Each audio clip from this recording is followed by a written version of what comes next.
Hey, what's up you guys, it's Nichelle here, and today I am going to be doing a Photoshop edit. If you follow me on Instagram, a few days ago, I posted a series of polls basically asking you guys to pick pictures for me to combine together to edit into a Photoshop edit.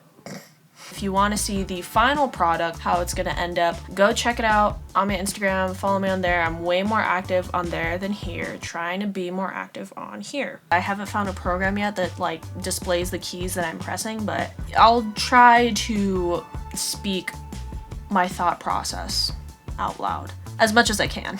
I gotta find what the images are because I forgot what they were. So I use unsplash.com to get all of the pictures for my edits. A lot of Photoshop editors also use Unsplash. So the downside of using Unsplash is the fact that everybody uses it. But at the same time, it's just a great platform that has free, high quality, royalty-free images that you can use. This was the portrait. Gonna download that. Okay, here's the texture. Oh, my phone! You guys also said clouds and face cutout. And so I don't know what I meant by that.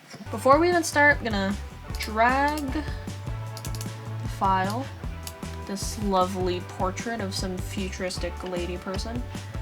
I'm gonna scale it up. I am holding Alter Option.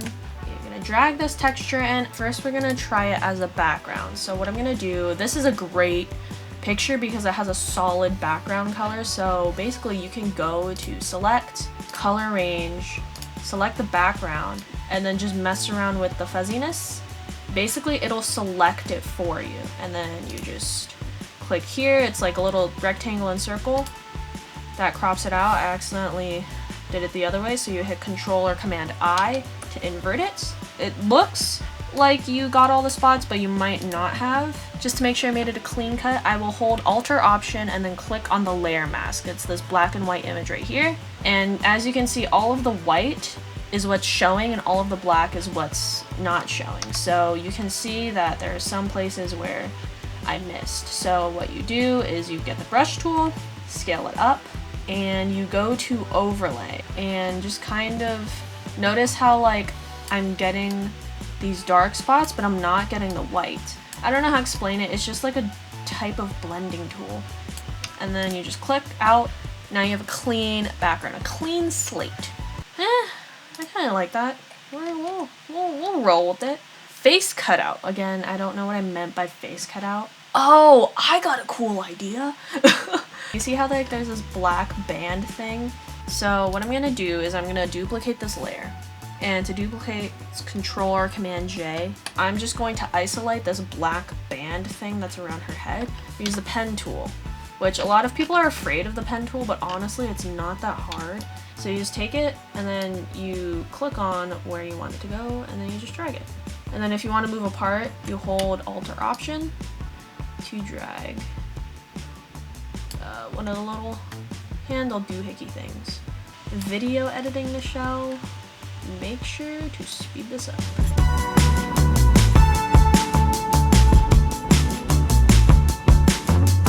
I should go live right now. Oh, look at me making all the content. Why are you in a 9-hour line? Maybe this isn't a good idea to go live and film at the exact same time. I'm gonna be so distracted. After you've used the pen tool, make all your selections or whatever. Make a selection, and I'm going to invert this, and I am going to click on the layer mask, fill foreground color, and it doesn't look like I did much, but when I click away, you can see that the band is isolated. And the reason why I did that is because I'm going to take this face, and I'm basically going to do what like those face cutouts, what they look like, what I make them look like on my Instagram. And I'm just gonna I can't roughly do this. I have to use the pen tool again. And I'm gonna roughly do this. It doesn't have to be exact. No one cares. Instagram compresses the image anyways, so it's not like it matters. This is like another really lazy way to use the pen tool, is to just make a shit ton of points that will roughly be rounded out later on.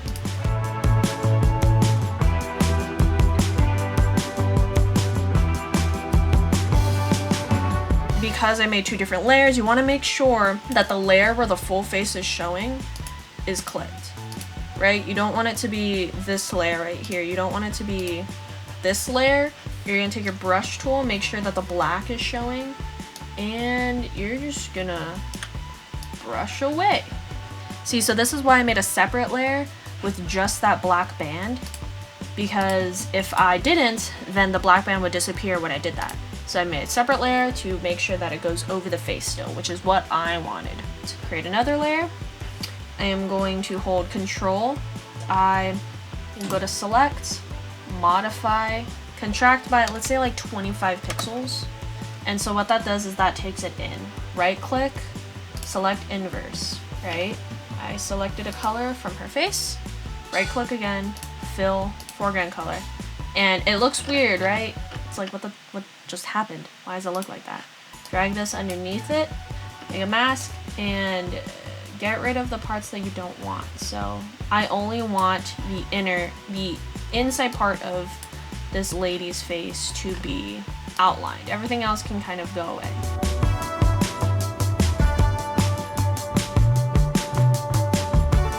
Basically, this adds like another layer, kind of like a 3D effect, but not really.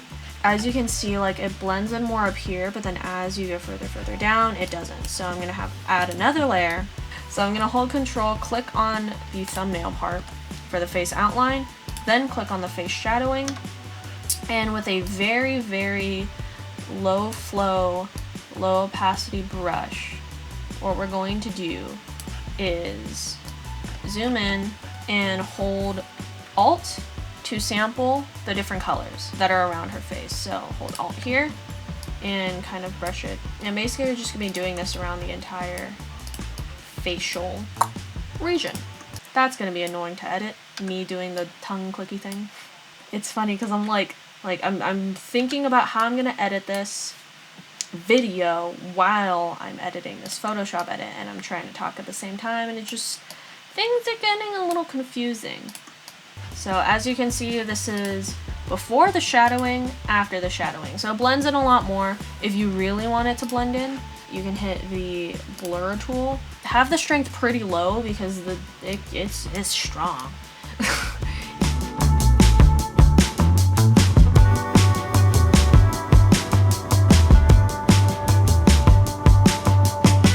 Y'all want to include clouds in this somehow. I don't know how I'm gonna do that. And I actually do not like that this texture is in the background here. So what I might do, let's just play around with this for a little bit. So what I can do is I can hold Alt, click on the layer mask for the lady, drag it up, and it copies it. I know your girl is like, what the heck? That looks so weird. Trust me, I get it. So I want this lady to have some texture on her. You know what I'm saying?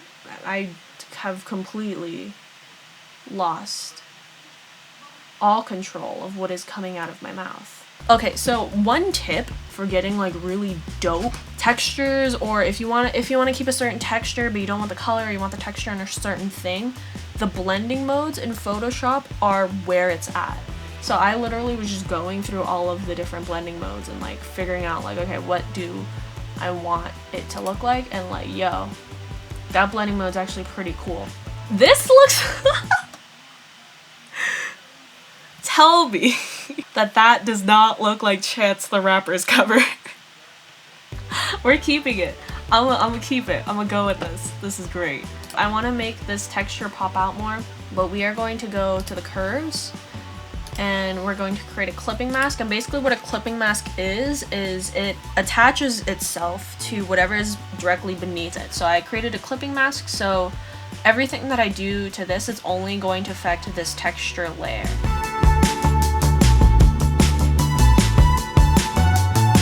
I actually really like that, but I don't like how the background is kind of blending into the skin. So what I'm gonna do is click on the background layer, the pink layer, and I'm going to create a clipping mask of another curve adjustment layer and kind of just bring that down. I still want some separation between the background layer and the subject, but not too much separation. Another way to create the separation is to create a blur. Before you add all of like, you know, your filters and effects, you want to make sure the image that you're working on is a smart object. So it's this little, like, it has this little thing in the bottom right corner.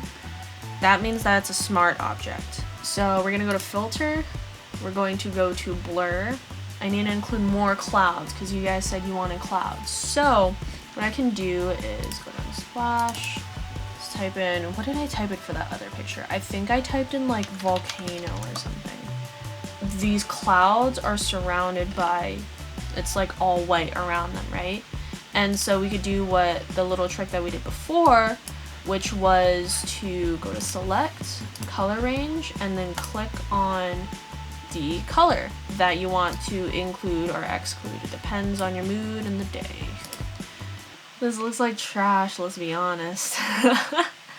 Looks like a mess right now. What is happening? I think I just found another easy way to do it. Okay, so I'm gonna look at me always thinking of the easy way out. Okay, so what I'm gonna do is erase the general areas. So another great thing about Photoshop, and if you're getting into Photoshop editing, stock up on as many brushes as you can get, because the more brushes that you have, and like good brushes, don't get like really stupid looking brushes, get like good Photoshop brushes, they will save your life. I'm gonna be going into this Photoshop brush pack that I got from Visuals of Julius. If you don't know who he is, he basically, with his courses, I bought them when they were on sale, he kind of taught me a lot of what I know. I highly recommend, if you want to get into Photoshop editing, to watch his courses. Try to learn as much online for free as you can, but then get his courses because, Anyway, I'm going to be using this brush tool that he has. It's like a cloud brush. And I'm basically going to use that to kind of like make the edges not look as dumb.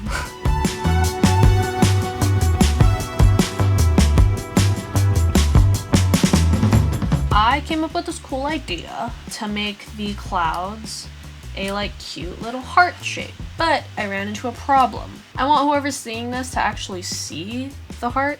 I can try to make an outline and make the glasses look as if it's transparent. So we're gonna go to modify, contract, and we're gonna paint over this like so. Now we need to find some sort of, let's look up like glass and see what kind of textures we have from there. If I cannot find anything on Unsplash, I will go to Pexels or Pixabay. So let's actually lower the fill. Hit Control T to transform it. So I'm gonna scale it up, move it more to where I want it to be. Yeah, I'm gonna duplicate this layer because just in case I mess up or I don't like it, I can just go back. So Control J. And another reason why I wanted to go back, I can just hold Alt, drag this up like that. I'm gonna add a curves tool, clipping mask, and just adjust things. I didn't think that I was gonna be able to pull this off, I'm not gonna lie. All it takes is just messing around with stuff until you like how it looks. When it comes to Photoshop editing, you have a lot of different layers. This is just the structure. This is step one. After you do the structure, you're going to want to color grade everything to make sure that it matches. And then after that, you want to add all of the ambiance, all of the effects. So I'm going to jump into that right now. What I do with each and every layer is I add three things, a majority of the time. I add color balance, hue and saturation, and curves, which is already on there. So color balance, it basically lets you shift the hues of the shadows, midtones, and highlights. So I want to make the shadows a little bit more blue and cyan. Then hue and saturation. So hue completely changes the color of what it's going to look like. And so I'm actually going to make this more purple because that's just my brand, you know what I'm saying?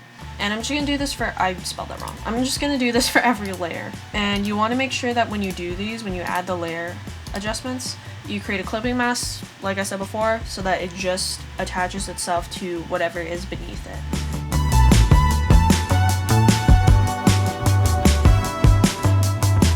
I'm going to apply adjustment layers also to the girl. So color balance, hue and saturation, curves. Make sure that these are all clipping masks.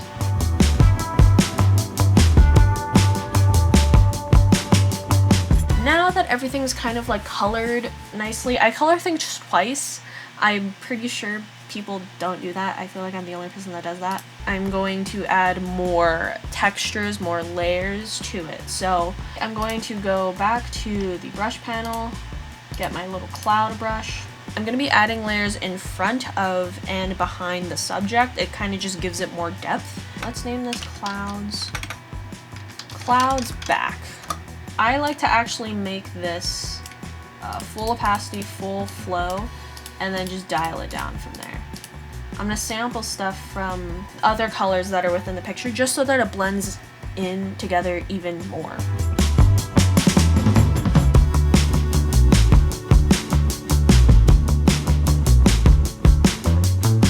And then I'm also gonna put one in the very front. So I'm gonna call this clouds front. And there you have it. Now I'm gonna be taking this into Lightroom. So let me turn this off for a second. Alright guys, so if you want to see the final image, you want to see how it turned out, be sure to check out my Instagram account, instagram.com/kioxon. That's where the final image is going to be. If you like this video, like it, leave a comment. Let me know what else you guys want to see in terms of Photoshop, and I'll try my best to do something along those lines. Yeah, other than that, have a good day. Bye guys.